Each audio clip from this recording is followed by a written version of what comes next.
வணக்கம். நாம் இன்னைக்கு குறுந்தொகை பாடல் ஒன்னதான் பாக்குறோம். இந்த பாடலை வெள்ளி வீதியார் பாடியிருக்காங்க. கன்றும் உண்ணாது களத்தினும் படாது நல்லான் தீம்பால் நிலத்தினும் உக்கா அப்படிங்கிற பாடலை தான் இன்னைக்கு நாம பார்க்க போறோம். தலைவன் பொருளீட்டுவதற்காக தலைவி விட்டு பிரிஞ்சு போயிருக்கான்.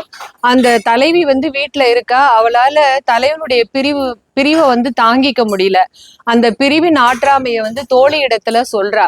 அப்போ ஒரு உதாரணத்தை சொல்றா, ஒரு ஓமைய சொல்றா. அது என்ன ஓமை அப்படின்னா, நல்ல பசுகிட்ட இருந்து வரக்கூடிய பாலை கண்ணுக்குட்டிக்கும் பயன்படல, நல்ல பாத்திரத்திலையும் கறக்க முடியல.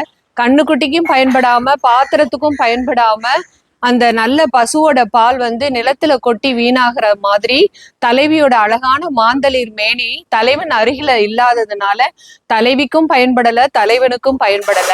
தலைவனுடைய அன்புக்காக இயங்கக்கூடிய அந்த தலைவியோட பிரிவு துயரம்தான் நாம இங்க பாக்குறோம். இததான் அழகா வெள்ளி விதியார் நமக்கு சொல்லியிருக்காங்க.